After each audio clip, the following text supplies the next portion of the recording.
Morning everyone. Oh my god. Oh my god.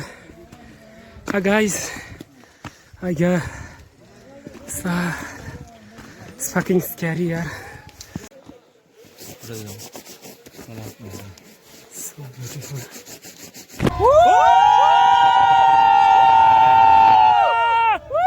कल मिलते हैं, कल।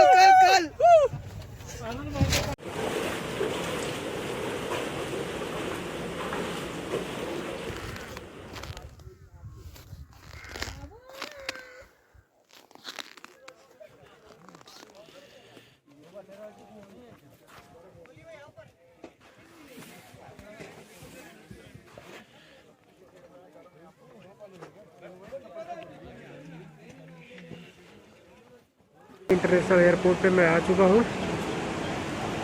और 3:25 हो रहा है। जैसा कि मैं बोल रहा था कि मॉर्निंग का टाइम है, कैब भी टाइम से आ चुकी थी तो कोई इशू हुआ नहीं हम लोग को। रास्ते में मैं आते समय सो गया था बिकॉज मैं रात भर जगह हूँ, तो रास्ते का पिक्स मैंने लिया नहीं है। मैं बाकी आपको एयरपोर्ट का सिचुएशन दिखाता हूँ। बहुत ही क्राउड है अर्ली मॉर्निंग में। एक्सपेक्टेड नहीं था कि इतना ज़्यादा क्राउड होगा। बाकी की चीज़ें आप देख सकते हो खुद से कितना सोशल डिस्टेंसिंग है। हाँ, डेफिनेटली मास्क तो सबको पहनना ही पहनना है। बट जो रूमर न्यूज़ में दिखाया जाता है कि आज ये इतने पेशेंट पकड़े गए, आज इतने पेशेंट पकड़े गए, अब यहाँ का क्राउड देख के एक्सपेक्ट कर सकते हो कि सिचुएशन क्या।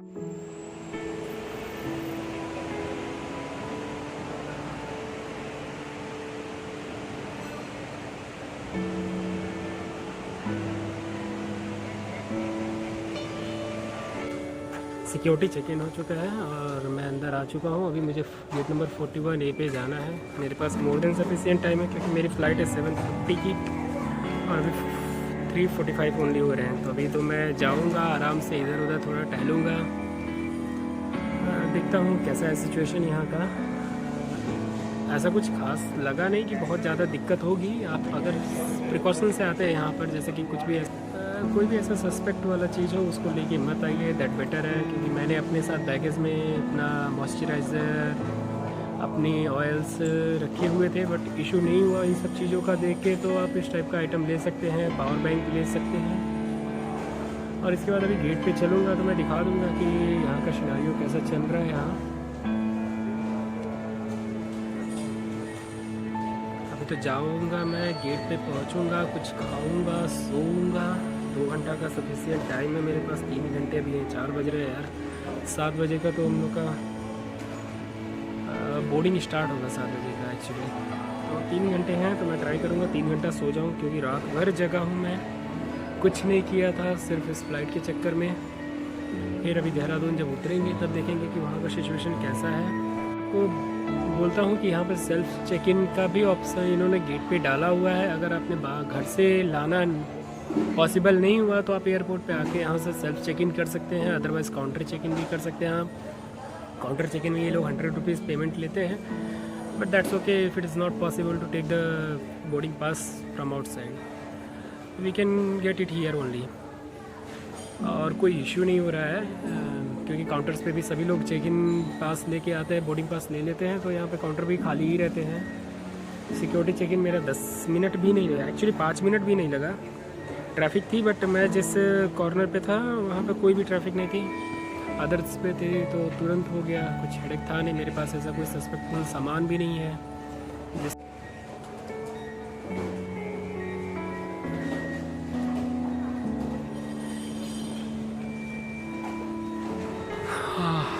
ये देखिए सामने सिक्योरिटी चेक इन चल रही है। कोई इशू नहीं है अगर आप कुछ सामान लिए नहीं है ऐसा, और बोर्डिंग पास आपने लिया हुआ है पहले से ही, तो मैक्सिमम आपको 10 से 15 मिनट लगेगा। कभी कभी लेट हो जाता है, टाइम भी लगता है, वो डिपेंड करता है सिचुएशंस पे। सो बेटर है कि आप पहले ही आ जाइए। गुड मॉर्निंग गाइस, 5:30 होने जा रहे हैं। जैसा कि पता है कि 8 o'clock को मेरी फ़्लाइट है, 7:50 के अराउंड 7 अराउंड हमारा बोर्डिंग स्टार्ट होगा। अभी भी मेरे पास 1.5 आवर है टाइम पास करने के लिए। तब से मैं मूवी देख रहा था AK versus AK, Netflix original. Initially लगा बहुत अच्छी मूवी होगी but it is a very पकाऊ मूवी। और अभी एक इंसिडेंट हो गया है एयरपोर्ट पे कि एक बच्चा जो है 15 मिनट से कंटिन्यूअस मैं सो रहा था, इतना चिल्लाया कि मैं उठ गया। बैकग्राउंड में शायद आपको उसकी म्यूज़िक की आवाज़ सुनाई भी दे रही होगी कि वो कितना रो रहा है। उसके पेरेंट्स ऑलरेडी बहुत परेशान हो चुके हैं उसके चिल्लाने से। मौसम ठंडा है, इसलिए ठंडा है, तो प्रिपेयर होके आइए। ऐसा मत सोचिए कि सुबह मुंबई में ठंडी नहीं रहती है, सुबह मुंबई में भी ठंडी रहती है, यही ट्रुथ है। अभी उठूँगा मैं 6 बजे, फिर चाय पीऊँगा, ब्रेकफास्ट करूँगा, क्योंकि पता नहीं फ़्लाइट में सर्विस मिलेगी नहीं मिलेगी, भूख लग जाएगी तो क्या करूँगा। इससे अच्छा है, बेटर है यही कुछ खा लो। मैं देहरादून एयरपोर्ट पे हूँ। सनलाइट के कारण क्लियर नहीं आ रहा होगा आपको एयरपोर्ट का नज़ारा, बट अपोजिट डायरेक्शन से आप देखेंगे तो बहुत अच्छे से आ रहा है। टैक्सी बहुत ही कॉस्टली है। यहाँ से 20 किलोमीटर देहरादून का जो दिखा रहा है टैक्सी का फेयर 1000 से कम नहीं। इवन ओला उबर भी इस समय लूटने पे ही तुले हुए हैं। मैं ट्राई करता हूँ, देखता हूँ प्रीपेड टैक्सी काउंटर से कि कुछ से डिस्काउंट मिल जाता है तो उससे निकलूँगा अपने होटल के लिए। बाकी मैं आपको व्यू दिखा देता हूँ। एयरपोर्ट छोटा सा ही है, सिंगल रनवे है, लाइक इवन लखनऊ से भी छोटा।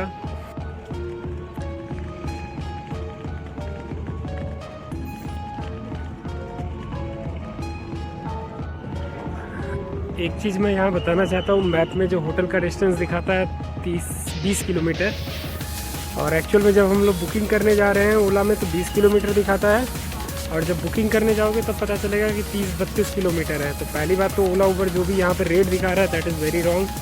या तो एकदम कम दिखाता है या तो एकदम पीक पे दिखा रहा है। तो जो भी प्रीपेड टैक्सी है वो भी आप कर सकते हैं या बार्गेन करके किसी से करवा सकते हैं। मेरा जो टैक्सी वाला है उसने 800 रुपये बोला है, देखता हूँ कि कुछ 50 डिस्काउंट देगा तो वो भी लेके चलते हैं, क्योंकि यहाँ वेट करने का कोई मतलब नहीं है। गुड मॉर्निंग एवरीवन, आज 26 दिसंबर है और मैं आपको अपना पहले होटल का व्यू एक बार दिखा देता हूँ। अभी दिखा दूँगा कि कहाँ मैं रुका हुआ हूँ। उसकी हॉस्पिटलिटी सीरियसली बहुत ही अच्छी थी। बिकॉज मेरा रूम पहले छोटा रूम मिला था, बट उन्होंने रात में आके बोला सर आप चेंज कर लीजिए, आपके लिए रूम अवेलेबल हो चुका है। उन्होंने फ्री ऑफ कॉस्ट अवेलेबल करा दिया। और जैसा कि सब लोग बोलते हैं कि पहाड़ी लोग दिल के बहुत अच्छे होते हैं, जो उन्होंने रात में दिखाया कि रात में आके बोला नहीं सर आप आके चेंज कर सकते हैं, फ्री ऑफ कॉस्ट है आपके लिए अपग्रेडेशन, कोई आपसे चार्ज नहीं लिया जा रहा है। जबकि मॉर्निंग में सिचुएशन ये थी कि मैं उनसे बोला था कि मैं पे कर देता हूँ बट मुझे रूम थोड़ा बड़ा दे दो यार। तो उन्होंने बोला था कि सर रूम अवेलेबल होगा तो हम ज़रूर आपको देंगे, और उन्होंने अपना वादा पूरा किया। ये मैं जहाँ रूम स्टे लिया हूँ ये है आपका क्रॉस रोड मॉल। और ये मैं ज़रूर कहूँगा, रिकमेंड करूँगा आपको ये होटल में रुकने के लिए।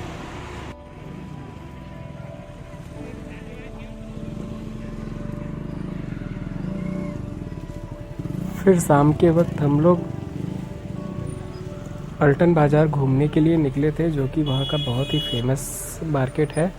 कपड़ों की वैरायटी के लिए बहुत ज़्यादा फेमस है। वहाँ पर इलेक्ट्रॉनिक्स की बहुत सारी शॉप्स है, आप भी वहाँ जा सकते हो। बट जो रेट मुझे जहाँ तक पता है कि दिल्ली में मिल जाता था, मनाली में मिला था, उससे सस्ता तो नहीं मिला। यहाँ पर कपड़े भी उसी रेट में थे या उससे महंगे थे।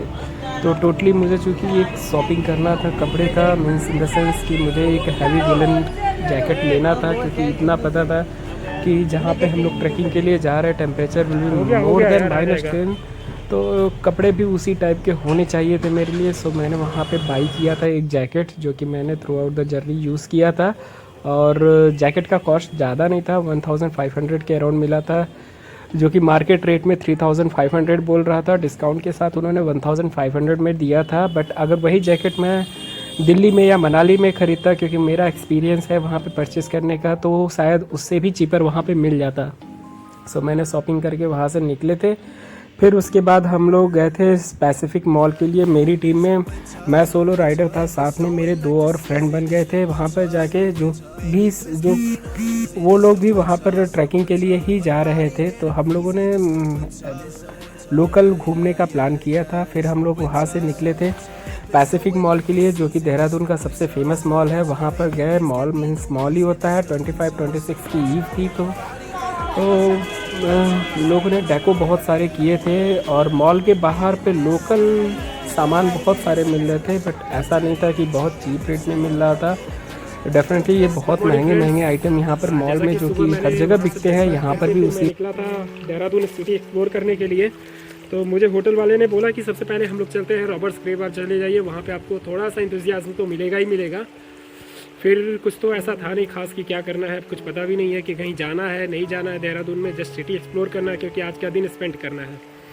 आज के दिन कल से हमारी ट्रैकिंग स्टार्ट होगी कि चलते हैं रॉबर्ट्स केव के लिए। रॉबर्ट्स केव आया तो आपको पहला कि गाड़ी के लिए 40 रुपीज़ का गाड़ी पार्किंग का देना पड़ेगा। देन आपको स्लीपर्स मस्ट है, क्योंकि इधर पानी के अंदर ही जाना है। और जैसा कि पीछे आप देख रहे हैं, ये स्टार्टिंग पॉइंट है हमारा केव का, और नीचे आप देख भी रहे होंगे कि बहुत सारा पानी गहरा है।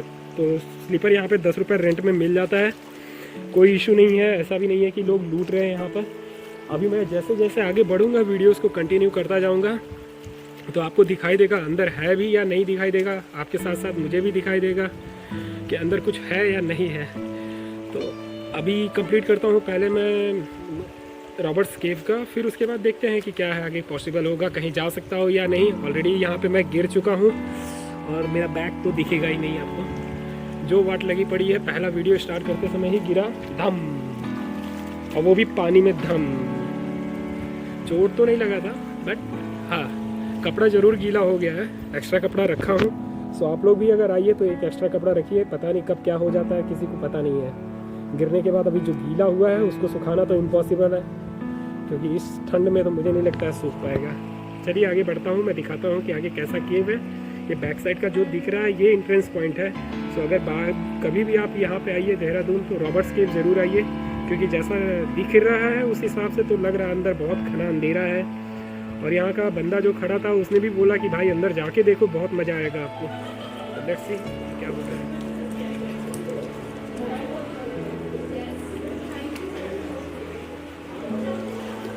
इसके बाद हम लोग केव के अंदर चलने लगे। जैसा कि हम लोगों ने 72 आवर्स मूवी देखी है, जिसमें हीरो 2 चट्टानों के बीच में फंस जाता है। सिमिलर टाइप का यहाँ पे स्ट्रक्चर्स है। रॉबर्ट्स केव इसका नाम डेफिनेटली लग रहा है कि डाकुओं ने अपने बचने के लिए ये जगह बनाई थी। और एक ख़ास बात बताता हूँ कि यहाँ का पानी क्या है कि कभी गर्म दिखता है, कभी ठंडा हो जाता है, पता ही नहीं चलता है। और ये क्यों होता है ये भी मुझे नहीं पता चल पाया था, क्योंकि जस्ट हम लोग घूमकर आगे निकल गए थे, बैठ के एक्सप्लोर ज़्यादा नहीं किए थे। हाँ डेफिनेटली डर तो लग रहा था, क्योंकि जस्ट 2 चट्टानों के बीच में हम लोग चल रहे थे और ऐसा लगता था जैसे कुछ ऊपर से पहाड़ पत्थर न गिरने लगे। अगले दिन अर्ली मॉर्निंग हम लोग रेलवे स्टेशन पे आ गए थे, जहाँ से हमारा पिकअप था ट्रैवलर के थ्रू, और हम लोग को साकरी के लिए निकलना था। अभी सुबह के 6:30 बज रहे थे। उन्होंने बोला था 6:30 बजे ट्रैवलर निकल जाती है, तो हम लोग प्रिपेयर हो गए थे कि फिर चलो चलो। ट्रैवलर की सीट फुल नहीं हुई है, देखते हैं 10-15 मिनट बोल रहा है, क्योंकि 5-7 लोग हो गए हैं हम लोग। 2-4 और का कह रहा है सर आ जाए, उन लोग का भी वेट किया जा रहा है, क्योंकि एक साथ ही जाना है सबको। और बस 10-15 मिनट में मैं निकल लूँगा। अभी तो हमारा टाइम हो रहा है 7:30 का, तो 7:45 निकल लेंगे हम लोग। पीछे जो कैंप आप देख रहे होंगे ये है देहरादून स्टेशन में एंट्री करने वालों की, जिनकी कोरोना टेस्टिंग एंट्री पे ही हो जाती है। मीन्स आप अगर आप ट्रेन से आते हो तो आपको यहाँ पे कोरोना टेस्ट कराना ही पड़ेगा, और कोई ऑप्शन नहीं है यहाँ पर। जबकि मैं जब फ्लाइट से आया था तो बस एक हम लोग को इंटीमेशन देना रहता है ऑनलाइन, उत्तराखंड सरकार का जो भी गाइडलाइंस है वहाँ पे इंटीमेशन दे के फिर हम लोग आ सकते हैं। बट कोई मस्ट यहाँ पे नहीं था। बट ट्रेन का तो देख रहा हूँ सिचुएशन ऐसा ही है कि अगर बाई ट्रेन आ रहे हो तो देख लो रश कैसा है। लोग आए हुए, कैंपिंग बना हुआ है, डायरेक्टली इन लोग का हो रहा है। पहले टेस्टिंग होगा, देन उन लोग को अलाउड होगा। और स्टिल मैं देख रहा हूँ कि कुछ ऐसा खास टेस्टिंग नहीं हो रहा है। दे आर टेकिंग बस टेम्परेचर। आई थिंक जिसका टेम्परेचर में नॉर्मल आ रहा है उनको ही सीधे बोला जा रहा है मेन टेस्टिंग के लिए, अदरवाइज सबको बाहर निकाल दे रहे हैं। सुबह हो गई है अच्छी खासी। लेट्स सी कब स्टार्ट होती है। मैं अकेला बैठा हुआ हूँ, यहाँ पर कोई भी नहीं है मेरे पास में, बिकॉज एजेंट उतना अच्छा नहीं था। अब ये रियलाइज़ हो रहा है कि अगर वो लोग चीप देता है तो पहले एक बार देख लेना चाहिए कि चीप क्यों दे रहा है हमें। बिकॉज वो उनसे बात किया मैंने, अभी 8 बज चुके हैं, उनसे बात किया, बोला कि भाई कब तक निकलेगा, तो वो बोल रहा है कि भाई 7 सीट हुई है, 13 सीट की है, तो 13 सीट कंप्लीट करके ही निकलेंगे। तो मे भी अभी मुझे लगता है आधा घंटा टाइम इनके साथ जाएगा जब तक इनका कंप्लीट नहीं होगा। होपफुली जर्नी आगे की अच्छी हो, मूड ना खराब हो। मूड खराब होता है तो पता ही है जर्नी खराब हो जाती है। स्टिल ट्राई कर रहा हूँ कि मैं अच्छे से जर्नी को करूँ इंजॉय, बिकॉज ये मेरा फर्स्ट सोलो ट्रिप है। तो सोलो ट्रिप में उतना सोचना भी नहीं रहता है, जो मिल जाए उसी में इंजॉय करो। और हमारे मेरे साथ में हैदराबाद की कुछ टीम है, 5 लोग हैदराबाद से इकट्ठे हैं, लड़के ही हैं सारे, सभी इंजॉय करने ही जा रहे हैं न्यू ईयर के लिए। बट एटलीस्ट ये होना चाहिए कि पता चले हम लोगों को कि एजेंट हमारा अच्छा होना चाहिए, ऊपर का गाइड अच्छा होना चाहिए, बिकॉज अगर अरेंजमेंट नहीं होगी तो फिर फ़ायदा नहीं है कुछ भी। स्टिल ट्राई करूँगा कि इसको बोरिंग ना बनने दूँ, अच्छे से ही करूँगा। दिखा देता हूँ आपको, मैं अकेला बैठा हुआ हूँ सीट पे, कोई नहीं है मेरे साथ। वेट कर रहा हूँ कि बाकी पैसेंजर्स भी आ जाए। हैदराबाद वाले बंदे कहीं कुछ गए होंगे नाश्ता के लिए।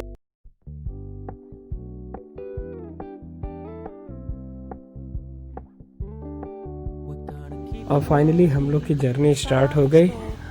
रास्ते का क्या बोला जा सकता है, इतना ही मनोरम दृश्य होता है कि आप बोर नहीं हो सकते रास्तों से। जितना मनोरम है उतना ही डरावना होता है, क्योंकि एक तरफ पहाड़ रहती है, दूसरी तरफ खाई रहती है। तो जितना थ्रिल मचता है उतना ही अंदर से डर भी होता है। आप फ़ोटोज़ ले सकते हैं रास्ते के, क्योंकि ये फिर फ़ोटोज़ आपको मिलेंगे नहीं, क्योंकि रास्ते पे तो पैदल चलना मुश्किल ही है। तो ट्राई करते थे कि हम लोग ऐसे ही फ़ोटोज़ और वीडियोज़ शूट करते जाएं। रास्ता हमारा मसूरी से होके जाता है। अगर मसूरी का कुछ व्यू मुझे मिला तो मैं ज़रूर आपको दिखाऊंगा। ये केम्प्टी फॉल के पास की एक जगह है जहाँ पे हम लोगों ने स्नैक्स के लिए रुके थे। दोपहर के 2 बज गए थे। ड्राइवर ने बोला हल्का फुल्का जिसको भी नाश्ता करना है कर लो, क्योंकि इसके बाद गाड़ी रुकेगी नहीं, क्योंकि ऑलरेडी 2 बज गए थे और अंधेरा होने से पहले पहुंचना ही ज़्यादा उचित होता है सबका वहाँ पर, क्योंकि वहाँ पे कोई कम्युनिकेशन का मोड नहीं होता है। फिर हमारी गाड़ी स्टार्ट हो गई नाश्ता करने के बाद।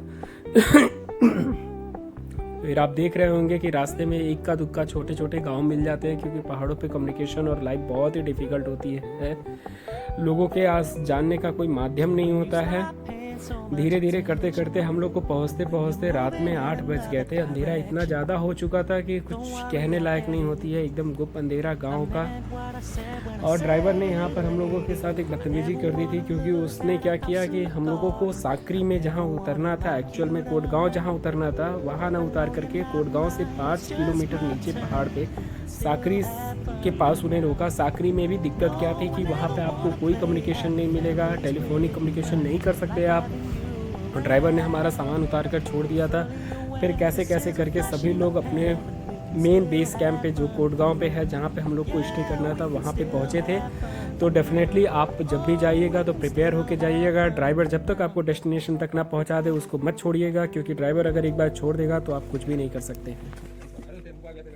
फाइनली हम लोग बेस कैंप पहुंच गए। ये छोटा सा कोटगांव है जहां पे हम लोग के छोटे से हट्स में रहने के लिए अरेंजमेंट किया गया था।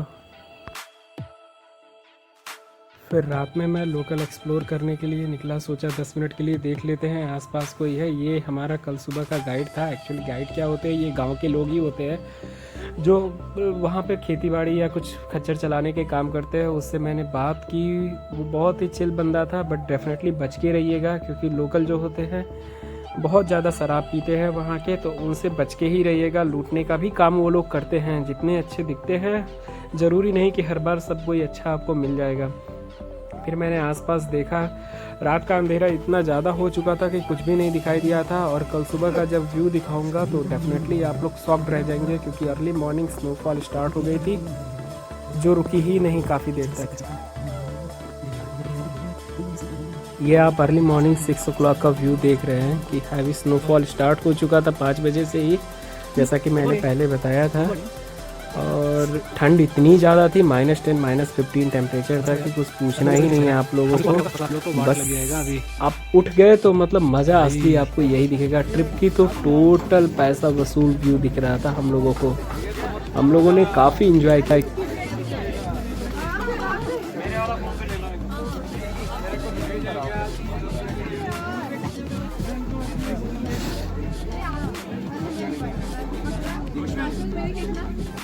पीछे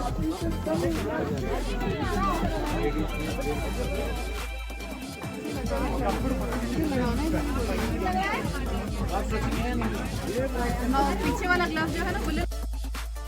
और आप लोग को दिख रहा होगा कि सुबह 9 बजे कैसा सिचुएशन हो चुका है। यहाँ पर इतनी ज़्यादा स्नोफॉल हो चुकी है, रास्ते सारे ब्लॉक हो गए थे। हम लोगों का जाना कैंसिल हो चुका था एक दिन के लिए, जो कि मज़ेदार भी था और बाद में ये हमें टेंशन देने वाला भी होने वाला था, जो कि अगले दिन जाके हम लोग को पता चला कि जो एक दिन का ट्रिप हम लोग का कैंसिल हुआ है उसे हमें मैनेज करने के लिए नेक्स्ट डे के ट्रिप में हमें एडअप करना पड़ेगा। दैट मीन्स कि हमें और भी ज़्यादा एक साथ, जो पहले दिन में हम लोग को 4 किलोमीटर चलना था, अभी 9 से 10 किलोमीटर कंटिन्यू चलते जाना है। डायरेक्टली हम लोग को बेस कैंप पे जाना है। जूड़ा के ताल में स्टे नहीं कर सकते हम लोग, क्योंकि ट्रिप हम लोग को सेम टाइम में कंप्लीट करनी है। सबकी लौटने की भी डेट फिक्स होती है। और ये तो नेचर कॉल्स था कि भाई बर्फ़ गिर गई तो अब उस पर कुछ कर नहीं सकता है कोई भी। फिर भी हम लोगों ने एक दिन रुक के वहाँ पे बहुत ही ज़्यादा एंजॉय किया। आगे के वीडियोस में मैं आपको दिखाऊंगा कितना हम लोगों ने एंजॉय किया है। वैसे भी ट्रैक कैंसिल हो गया because of the snow fall, बहुत हैवी हुआ था। बैकग्राउंड में आप लोग को दिख भी रहा होगा यार कि कितना ज़्यादा स्नो हो चुका है स्नोफॉल। फिर का क्या था कि गाइड ने बोला कि आज तो कैंसिल करते हैं, कल अगर स्नो नहीं हुआ तो हम लोग स्टार्ट कर सकते हैं। और कल के केस में क्या रहेगा कि फिर जूड़ा के ताल को हम लोग स्किप करेंगे, यानी हम लोग जाएंगे जूड़ा के ताल और फिर वहाँ पे आधा 1 घंटा रेस्ट करके देन डायरेक्टली हम लोग केदारकंठा बेस कैंप निकल जाएंगे, ताकि हमारा जो 5 दिन का ट्रिप है अभी ऑलरेडी 1 दिन का शॉर्टफॉल हो चुका है, उसे कंप्लीट किया जा सके।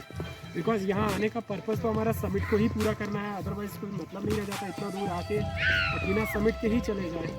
सो देखते हैं ऊपर वाला क्या हम लोग के ऊपर मेहरबानी करता है या नहीं करता है। बाकी रहा हम लोगों ने छोटा मोटा यहाँ गांव को एक्सप्लोर किया, कोट गांव को। और मैं क्या बोलूँगा, कैमरा ही आपको दिखा रहा होगा कितना अच्छा है यहाँ का व्यू। चारों तरफ पहाड़ी की वादियों में घिरा हुआ ये छोटा सा गांव, और यहाँ गांव के छोटे छोटे बच्चे, अभी बैकग्राउंड में आपको दिखाऊंगा कि बच्चे कितने प्यारे हैं। उन लोगों से बहुत सारी बातें की है मैंने, उन लोगों ने भी बहुत सारी बातें अपने बारे में बताई है कि उनका स्कूल चल रहा है, पढ़ाई कैसे करते हैं, क्या कर रहे हैं वो सब, उनकी यहाँ पे एजुकेशन ऑनलाइन का क्या सिचुएशन हुआ, पढ़ाई हुई है या नहीं हुई इस साल, वो सब भी बातें मैंने इस बारे में की है। ये देखिए आपका गांव का ये बेस है हमारा टोटल। यहाँ पे भी एक्चुअल में एक बंदे ने मुझे बताया था कि ये गांव पहले टोटल रिमोट था, बट 2-3 साल से ही इस गांव में डेवलपमेंट स्टार्ट हुआ, मीन्स टूरिस्ट आना शुरू हुए हैं।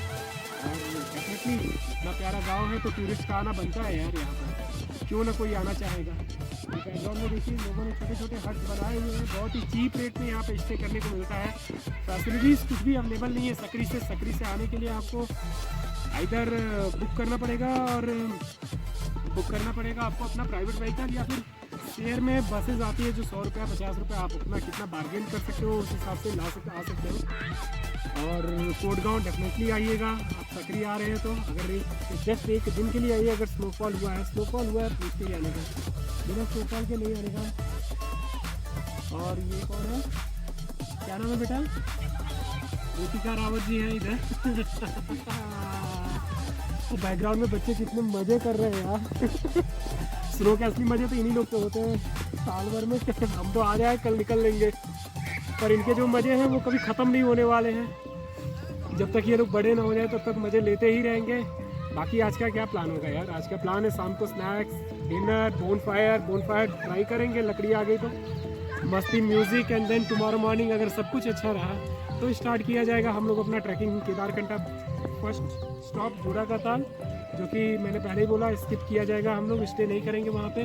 बेस कैंप जाएंगे ताकि नेक्स्ट डे डायरेक्टली हम लोग पीक पे जा सके। उसके पीक समिट ज़रूरी है, अदरवाइज़ यहाँ आने का कोई मीनिंग नहीं रह जाता है। बट डेफिनेटली मैं कहूँगा कि लोगों को यहाँ पे एक बार सकरी आओ तो पूछ लो कि बर्फ़ गिरी है, तो डेफिनेटली यहाँ ज़रूर आना कोटगांव में, बहुत ही मज़ा आएगा आपको यहाँ का व्यू देख के। सो नेक्स्ट क्या होगा अभी देखते हैं आगे का कैसे क्या चल रहा है। मारना है भाई ऐसे मारना, ऐसे मत मारना। देखते हैं 1 2 3 देखो। रुक जा भाई, बर्फ मिलने दे। बीच में मारना दोनों को, है ना? गंदा बन गया। चल आई आई आई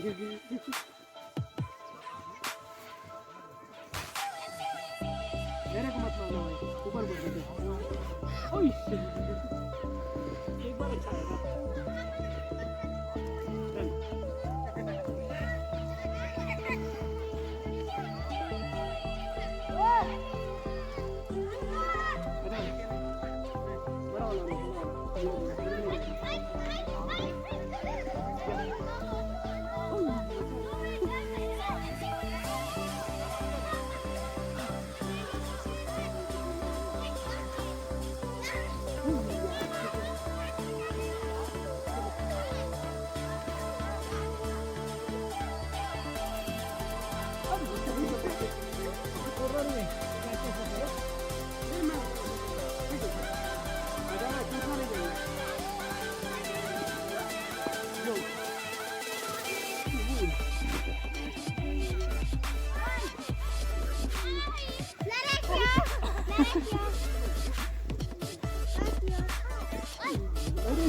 बैटबॉल नहीं खेलते आप लोग?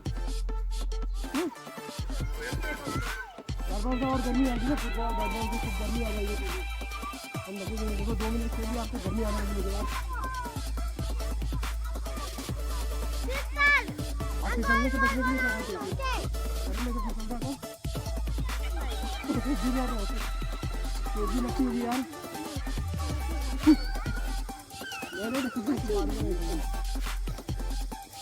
मुझे पता है मारेंगे। हाँ बड़ा वाला।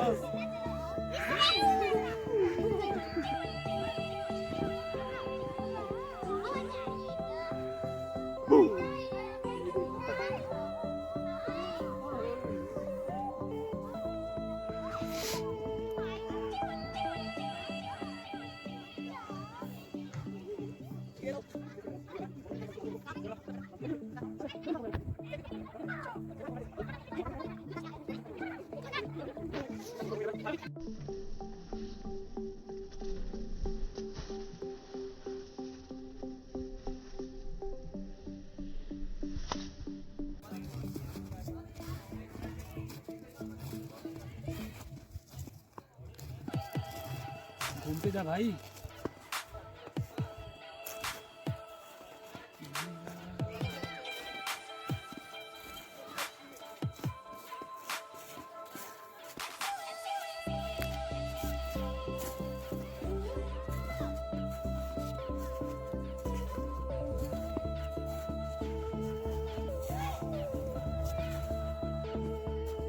यो अरे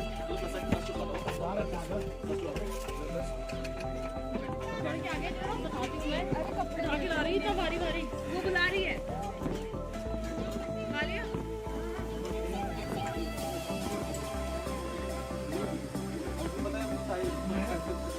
आगे का क्या प्लान है भाई जी? निकलना ही है।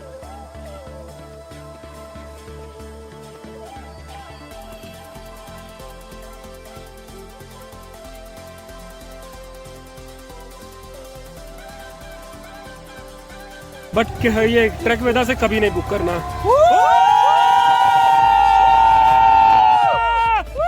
कल मिलते हैं, कल।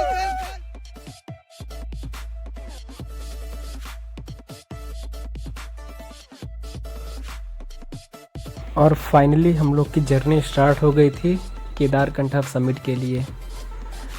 पहले हम लोग को साकरी जाना था, साकरी से ही हमारी ट्रैकिंग स्टार्ट होती है। तो हम लोग को सुबह गाड़ी आ गई थी लेने के लिए और हम लोगों ने अपनी जर्नी स्टार्ट कर दी थी साकरी के लिए। साकरी कोटगांव से जाने में नीचे 25 से 30 मिनट लगता है, क्योंकि रास्ता ऑलरेडी बहुत ख़राब था तो ड्राइवर भी बहुत स्लोली ले जा रहा था। और जैसा कि व्यू आपको दिख ही रहा होगा कि बहुत ज़्यादा स्नो गिर चुका है।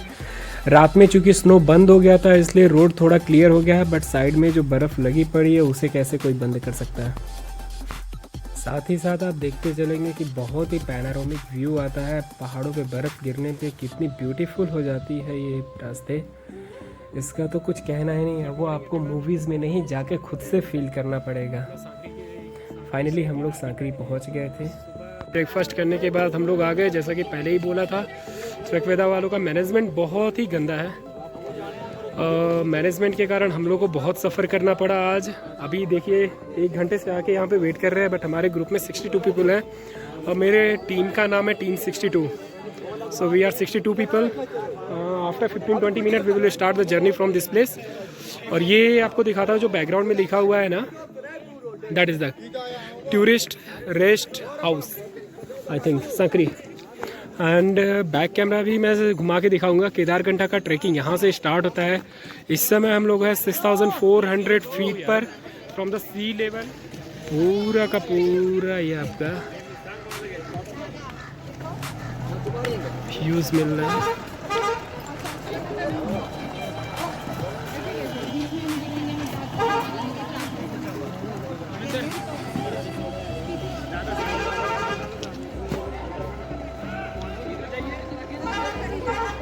ये क्या इधर से ले जाता है क्या?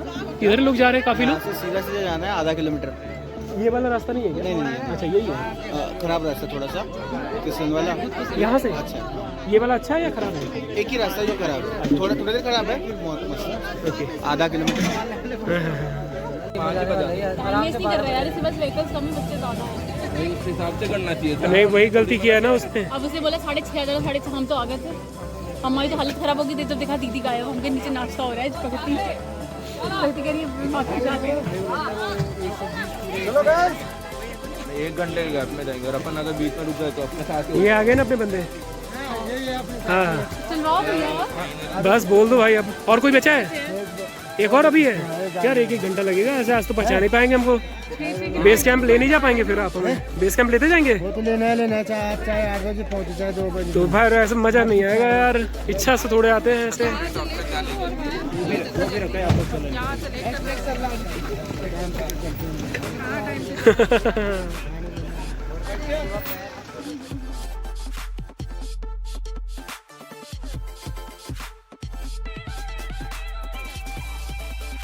और फाइनली 10 बजे के बाद हम लोग की ट्रैकिंग स्टार्ट हुई थी। रास्ता आपको दिख रहा होगा कि बहुत ज़्यादा बर्फ़ गिरी पड़ी है। और फ्रेंड्स मैं पहले ही आपको इन्फॉर्म कर देता हूँ, ये बहुत ही डिफ़िकल्ट ट्रैक है बर्फ़ के।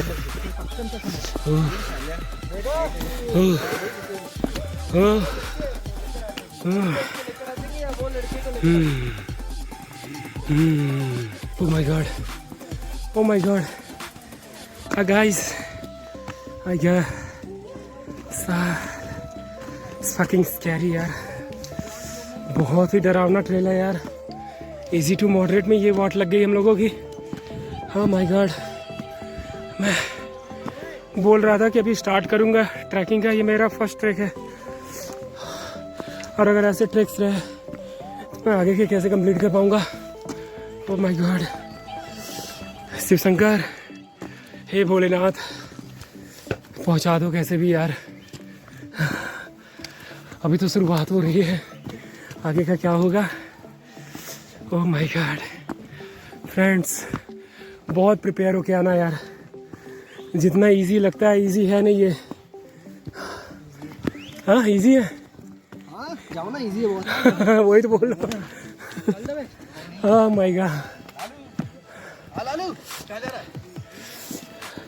ये फर्स्ट टी पॉइंट हमारा सकरी से जब स्टार्ट करोगे भाई 700-800 किलोमीटर चलने के बाद आता है। निकाल। और ट्रैफिक तो आज का दिख ही रहा है। न्यू ईयर के चक्कर में कितने लोग ऊपर जा रहे हैं। रास्ता बहुत गंदा हुआ है कल का स्नो होने के कारण। डोंट नो आगे कैसा होने जाएगा। ये बाकी फ्रेंड सर्कल है मेरा, हाय कर दो। ये मेरी फ्रेंड सर्कल है जो भी ट्रैक तक है साथ में हम लोग। अब भाई रुकना यार। छोटे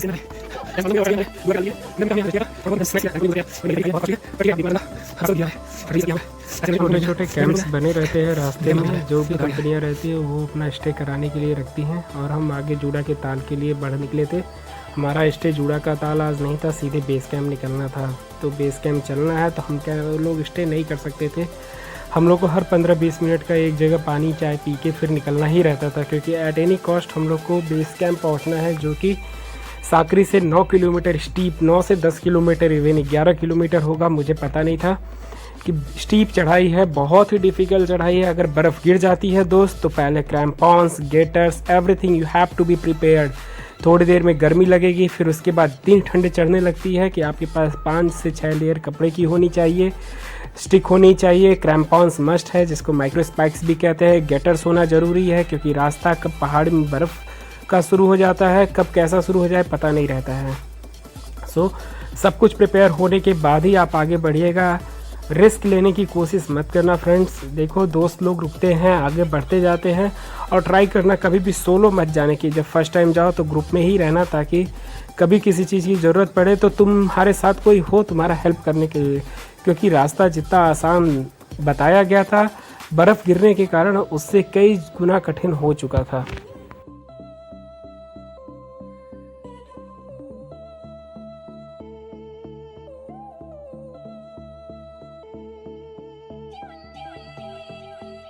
और फाइनली हम लोग शाम को 4:30 बजे जूड़ा के ताल पे पहुंच गए थे। तो ये दिख रहा होगा कि जूड़ा का ताल सी लेवल से 2700 मीटर ऊपर होता है। ये सामने जूड़ा के ताल का व्यू देखिएगा। कैमरा चूँकि बहुत हिल रहा था और मैंने ट्राई किया था स्टेबलाइज करके लेने के लिए। यहाँ पर भी किसी कंपनी ने, आई होप इंडिया हाइकर्स ने शायद यहाँ पे अपना कैंप लगाया था। They were so lucky that they have got to stay there. But हम लोग को स्टे नहीं कर सकते थे क्योंकि ऑलरेडी हम लोग का एक दिन बर्फ़ गिरने के कारण लॉस हो चुका था। तो हम लोग को डायरेक्टली यहाँ भी आधा घंटा रुकने के बाद ही बेस कैंप के लिए निकलना था। और शाम के 4:30 हो गए थे। पहाड़ों पे ऑलरेडी अंधेरा बहुत ज़्यादा हो जाता है। ये मेरे फ्रेंड्स हैं जो थोड़ी देर रुक के एंजॉय कर रहे हैं। जूड़ा का ताल आपको दिख ही रहा होगा कि कितना ब्यूटीफुल है यार। टोटल फ्रोजन हो चुका है और हम लोग आगे के लिए निकल चुके थे। अभी एक सिंगम जाग जाएगा हमारा। ये अंदर तो पैक हो रखा है, पेटी पैक पूरा गर्म करके उठाएगा अभी। गरम करके ठंडा छोड़ देगा साला। नहीं होगा ठंडा यार। अरे गाइड भैया, ट्रैक बैठा, ट्रैक बेटा। फाइनली रात में 8 बजे हम लोग बेस कैंप पे पहुंच गए थे। बट रात में वीडियोस बनाना बहुत डिफ़िकल्ट हो चुका था क्योंकि सिचुएशन ऐसी हो गई थी कि ग्लव्स निकाल कर वीडियोस बनाना पड़ता था और वो बहुत डिफ़िकल्ट टास्क था। रात में अंधेरे में ट्राई किया था मैंने 1-2 वीडियोस बनाने का, बट इतना पॉसिबल नहीं हो पा रहा था। ऑलरेडी सब लोग ठंड से कांप रहे थे, टेम्परेचर -20 के ऊपर जा चुका था। और फाइनली हम लोग ट्राई कर रहे थे कि सो जाए क्योंकि सुबह हम लोग को 2 बजे फिर समिट के लिए निकलना था। ऑलरेडी गाइड ने बोल दिया था कि ब्रीफिंग के बाद आप लोग सो जाइएगा, रात में 2 बजे आप लोग को मॉर्निंग ब्रेकफास्ट इसमें मैगी वो दे देगा, गर्म करके खा के जाना है क्योंकि जर्नी हमारी 7 से 8 घंटा की रहेगी सबमिट करके वापस आने की। अर्ली मॉर्निंग हम लोग ट्रैकिंग कंप्लीट नहीं कर पाए थे। उसका रीज़न बहुत ही डरावना था। जब हम लोगों ने 2 बजे जर्नी स्टार्ट की थी समिट के लिए तो 4:15 बजे से 4:30 बजे के बीच हेल स्टॉर्म स्टार्ट हो गया था। उस समय तो हालत वो हो गई थी कि हमें समझ में ही नहीं आ रहा था कि पीछे भी कैसे जाएं, आगे जाने का तो कोई चांस ही नहीं था। इतनी ठंडी हवाएं चलती है, तूफान आगे आ गया था। लिटरली जो मूवीज़ में हम लोगों ने देखा था आज उसको रियलाइज़ कर रहे थे और सोच रहे थे कि हे भगवान, कहाँ से हम लोग इस तूफ़ान में फंस गए हैं, प्लीज़ हम लोग को बचा के नीचे उतार दो। फाइनली फॉरेस्ट वाले आते हैं और हम लोग को नीचे उतार कर ले जाते हैं 2-3 घंटे बाद। बट डेफिनेटली ये कह दूंगा कि ये वन ऑफ द क्या बोला जा सकता है कि लाइफ का सबसे टफ मोमेंट था। लग रहा था जैसे मौत हम लोग को छू के वापस निकल गई हो। वो डायलॉग नवाजुद्दीन सिद्दीकी ने बोला था ना मूवी में कि मौत को टक से छू के वापस आते हैं। आज हम सभी दोस्तों ने यही सोच रहा था कि मौत हम लोग को टक से छू के वापस निकल गई है। बट फॉरेस्ट वाले थे, गाइड था, प्रॉपर इक्विपमेंट थे, इसलिए शायद हम लोग बच गए थे। बट ये मिस्टेक अब लाइफ में कभी भी नहीं करना है। प्रॉपर गियर्स के साथ वो और ऑफ सीज़न जाना है, ना कि बर्फ़ में हम लोग को पहाड़ों में कभी भी ऑन सीज़न कभी भी नहीं जाना है ठंड के समय में, क्योंकि वेदर कब बदल जाता है वहाँ पर पता ही नहीं चलता है और कब आपकी ज़िंदगी मौत में बदल जाएगी वहाँ ये भी रियलाइज़ नहीं होगा। रात में इतनी ठंड थी कि मैं सोच रहा था वीडियोस बना लूँगा, बट ठंड के कारण ही सोचो 2-2, 3-3 मैंने दस्ताने पहने थे, हाथ निकालने की हिम्मत नहीं हो रही थी। सब बस यही सोच रहे थे कि भगवान हम लोग को नीचे उतार दो। फाइनली फॉरेस्ट वाले आते हैं, गाइड आता है, तूफ़ान थोड़ा धीमे होता है तो वो लोग हमें रोप के सहारे धीरे धीरे करके नीचे उतारते हैं। आप सोचो दोस्तों, पहाड़ पे चढ़ने में बहुत डिफ़िकल्टी होती है, उतरने में नहीं उतनी टाइम लगता है। बट हम लोग को जितना चढ़ने में टाइम लगा था उतना ही एग्जैक्टली हम लोग को उतरने में लगा था। फिर ये हम लोग रात में आके आराम करते हैं। और ये जो नेक्स्ट डे मॉर्निंग का हम लोग आपको व्यू दिखा रहा हूँ मैं आपको, ये नेक्स्ट डे मॉर्निंग का है, जब हम लोग बेस कैंप पे दिन भर आराम किए थे और हमारा समिट कंप्लीट नहीं हो पाया था। आई थिंक ये 6 बजे का है, क्योंकि मेरा फ्रेंड बोल रहा था कि पहाड़ों पे लाइट आनी शुरू हो गई थी, तो 6 बजे के बाद का व्यू है ये। हो गई तेरी, हो गई किसकी किसकी हो गई लगी पड़ी भाई शुभम तू तो उठ जाए यार सबसे ज्यादा तू ही सोया है। एकदम मस्त लगा खतरनाक वाली ट्रिक कर रही थी। -15 है भाई कौन सा व्लॉग बनाओगे खुद के सोने का? सबसे पहले मैं सोया, फिर सबसे लेट मैं उठा।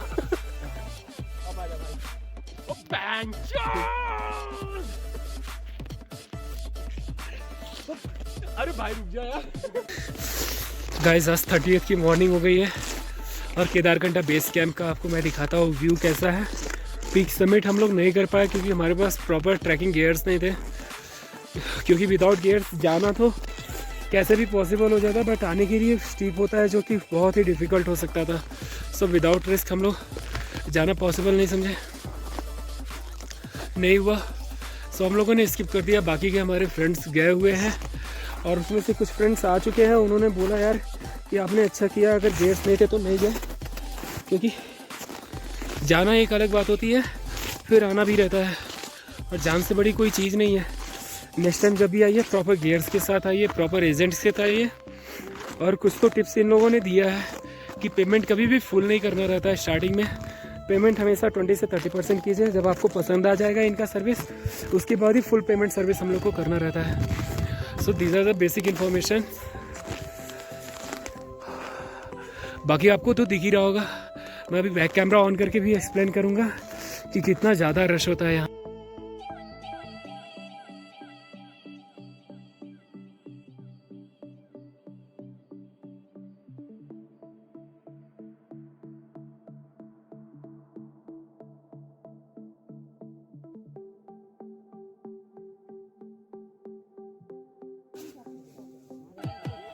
और ये फ्रेंड दिखा रहा हूँ मैं, रात में टेंट के अंदर क्रिस्टल जमा हो जाती है बर्फ़ की, क्योंकि थोड़ा टेम्परेचर अंदर कम होता है एज़ कम्पेयर टू बाहर के, मतलब अंदर ज़्यादा गर्म होती है।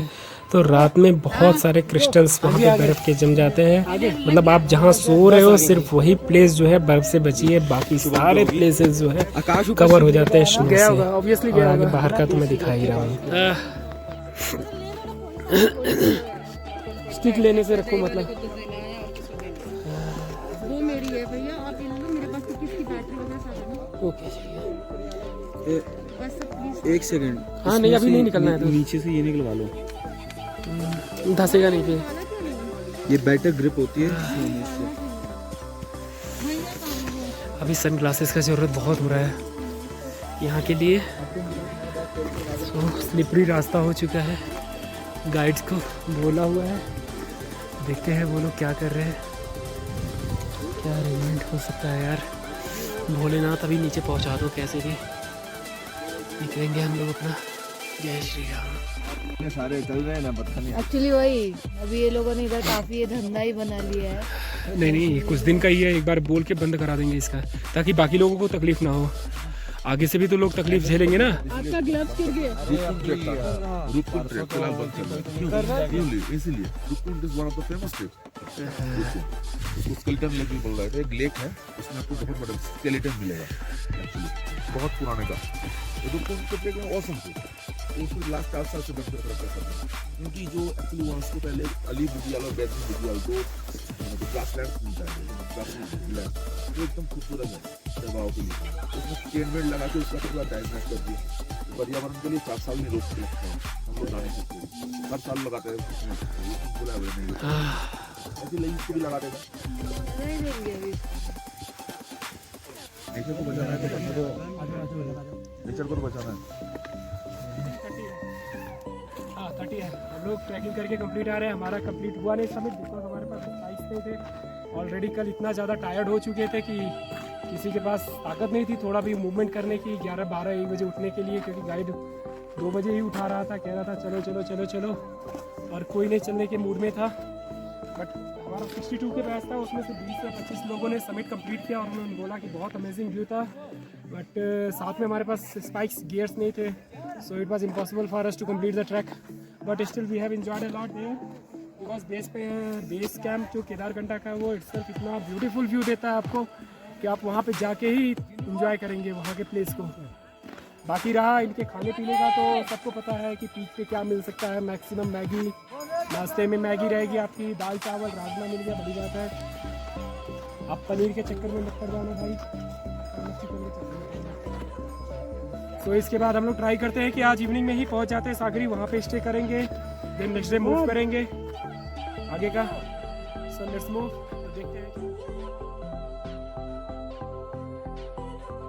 और रास्ते में उतरते समय हम लोग फिर से बेस कैंप पहुंचे थे, जो हम लोग का स्टे होना चाहिए था, बट बर्फ़ के कारण हम लोग स्टे नहीं कर पाए थे। हम लोग धीरे धीरे उतर रहे थे, कोशिश कर रहे थे कि शाम को 5 बजे उतर जाए, बट पहाड़ों पे इतनी ज़्यादा स्लिपरी थी।